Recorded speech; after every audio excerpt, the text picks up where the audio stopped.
já está disponível uma nova versão do Bootstrap, o Bootstrap 4. O Bootstrap é, como devem já conhecer, uma biblioteca de funções de CSS que nos auxiliam de sobremaneira a agilizar o processo mais rápido de criação de layouts responsivos e tornar o nosso site com um aspecto visual muito mais interessante.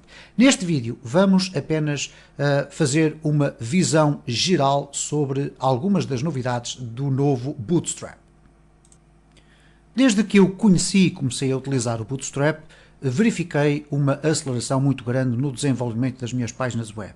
Obviamente que quando falamos de Bootstrap estamos a falar essencialmente do aspecto visual da nossa página, mas mais importante ainda pelo facto da nossa página se poder tornar rapidamente responsiva. O termo responsivo significa que o nosso website consegue ter uma visualização muito user-friendly quando é visto, por exemplo, num dispositivo móvel, ok? Nós desenvolvemos um website e, se ele for responsivo, automaticamente todos os seus elementos se vão reorganizar dentro do layout. O Bootstrap 4 vem ainda numa fase de versões beta e alpha, mas neste momento o seu grau de compatibilidade com os diferentes browsers é de tal forma que nós já podemos utilizá-lo com alguma segurança, não correndo o risco de deixar os nossos visitantes das páginas web ali um pouquinho presos a qualquer incompatibilidade.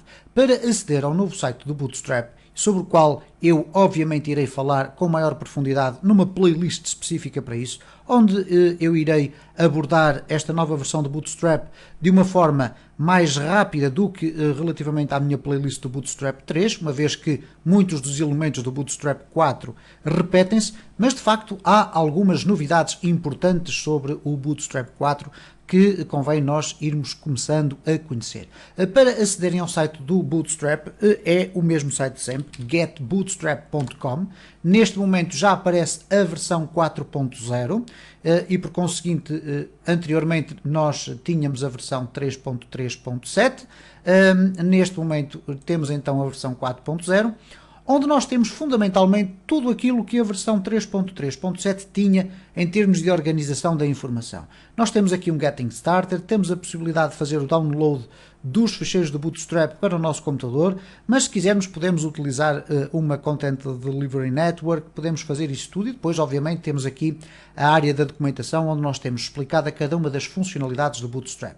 Obviamente que não só as funcionalidades novas, mas também todas as outras que se mantêm desde o Bootstrap 3 para o Bootstrap 4, ok? Por conseguinte, se vocês agora passarem a utilizar o Bootstrap 4 nos vossos projetos, como é óbvio, deverão recolher informação ou esclarecimento de dúvidas dentro da área de documentação do Bootstrap 4. Neste caso concreto, o que eu quero chamar aqui a atenção para o seguinte. Na área da documentação, ou no Get Started, que vai parar a área de documentação, há aqui alguns aspectos interessantes que há a sublinhar, que é o facto de nós rapidamente podermos ter acesso aqui deste lado. Aqui temos um menu com as várias áreas da documentação, e está aqui tudo, e portanto quando vamos clicando aqui eles vão expandindo e vão contraindo os outros, ok? E portanto estes menus estão mais ou menos bem organizados, mas depois temos aqui estes Quick Accesses, ok? Neste caso nós podemos clicar aqui e o que é que vai acontecer? O sistema, através de uma ancoragem, ele vai deslocando-se na vertical até ao assunto que aqui está explicado. Quer dizer que aqui estas matérias estão colocadas dentro da mesma página, através de um sistema de ancoragem, portanto uma hiperligação com uma âncora nestes elementos, e se eu quiser, por exemplo, rapidamente ir copiar o template base de uma página para ser escrita com o Bootstrap 4, eu tenho aqui o Starter Template, ok? Neste caso nós clicamos aqui, bastará clicar aqui no Copy e o que ele vai fazer é pura e simplesmente copiar todo o código de uma estrutura de página web básica, onde já estão as ligações para, quer para o Style Sheet, o CSS minificado do Bootstrap, quer também os ficheiros necessários de JavaScript para que alguns dos componentes do Bootstrap possam funcionar.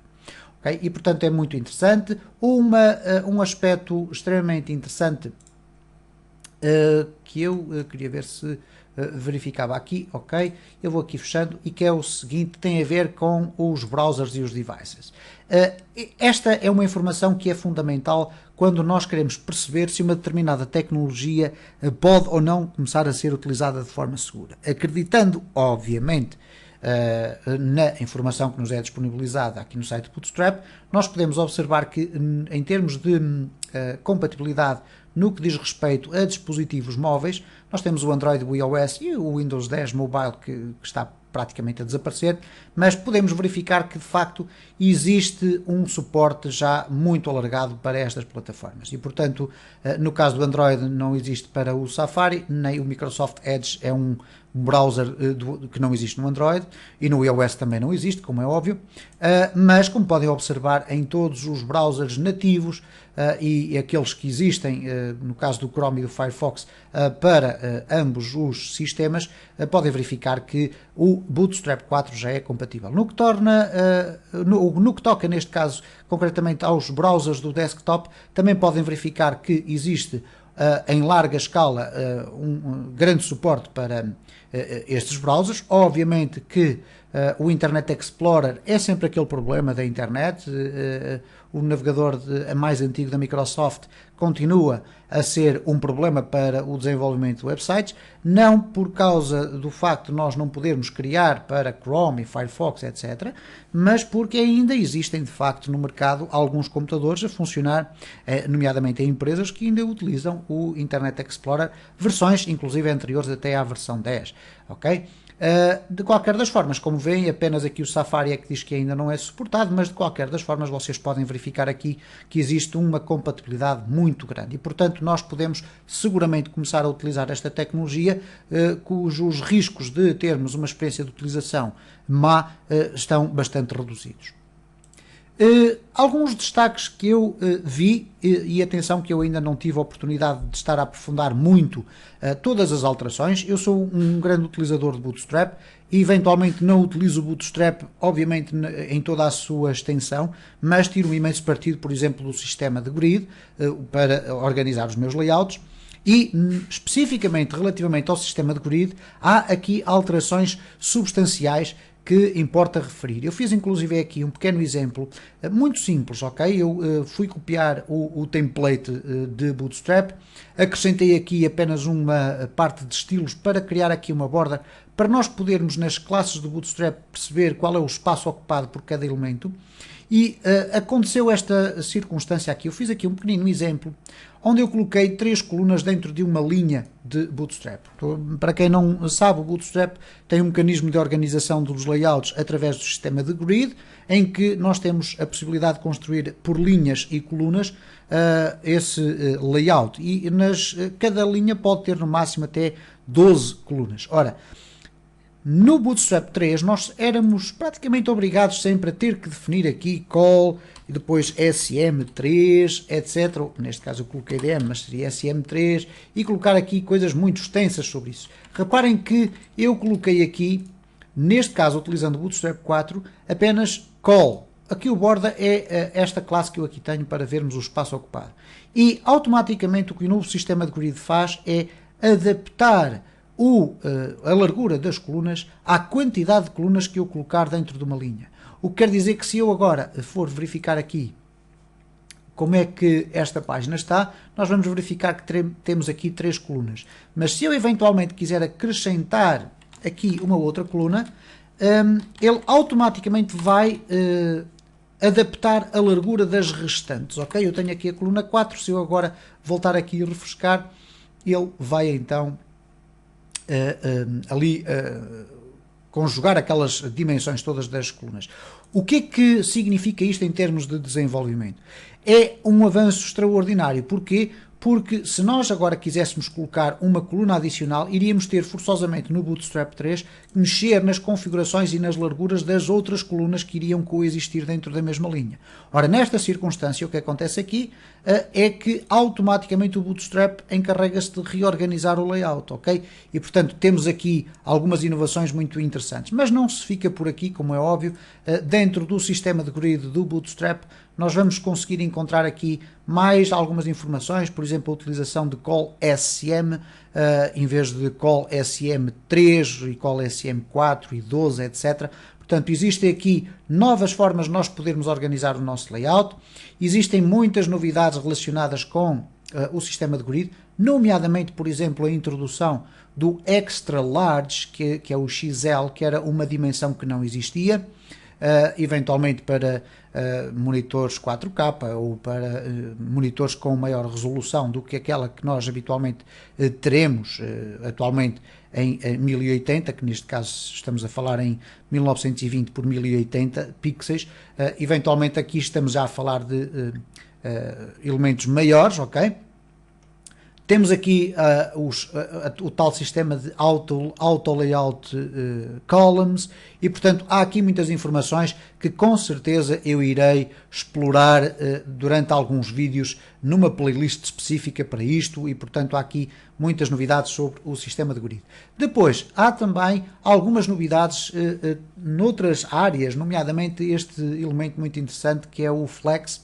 O Flex é introduzido aqui e, como podem observar, eu já estive aqui a dar uma vista de olhos a isto, é uma forma de rapidamente lidarmos com o nosso layout, principalmente com os alinhamentos, com o dimensionamento das colunas da nossa grid, com navegação, com componentes, etc.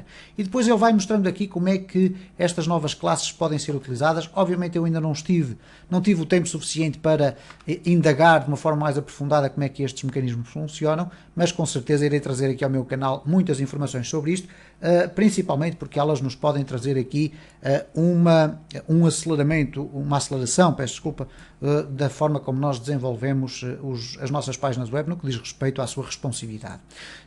Relativamente aos ícones do Bootstrap 3, o Bootstrap 3 tinha adotado, entre aspas, os Glyph Icons. Ora, nesta nova versão, o Bootstrap pura e simplesmente deitou fora a ideia de um conjunto de ícones embutidos. Então, neste caso concreto, quando nós chegamos à secção dos ícones, em vez de termos informações sobre a utilização dos Glyph Icons, ele indica-nos que, ok, nós não suportamos, isto é, não incluímos uma biblioteca de ícones por defeito, mas temos uma série de recomendações para vocês escolherem.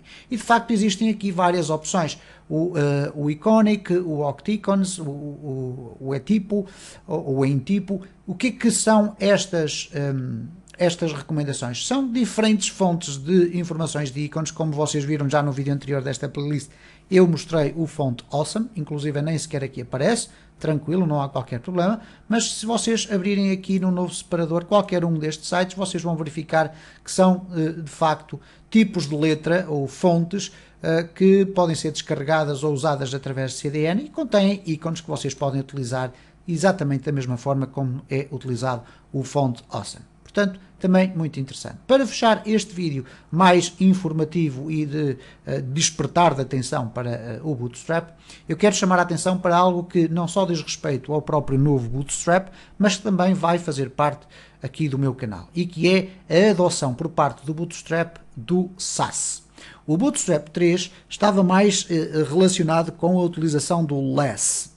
E neste caso o Bootstrap migrou toda a sua plataforma para o Sass. Ora, o que é o Less e o Sass? O Less e o Sass são pré-processadores de CSS. E o que é que significa o pré-processador? Bom, nós podemos de facto criar código de CSS dentro do Sass, neste caso, criar código de uma determinada forma, utilizando variáveis, mixins, operadores, etc. E depois, através de um mecanismo de compilação, o sistema do Sass vai transformar os nossos fecheiros de CSS específico do Sass para fecheiros de CSS tradicionais. Okay? É um paralelismo muito semelhante, por exemplo, à utilização de TypeScript para JavaScript. Okay? A compilação desses dados. E, portanto, nós iremos aqui falar sobre o Sass durante alguns vídeos.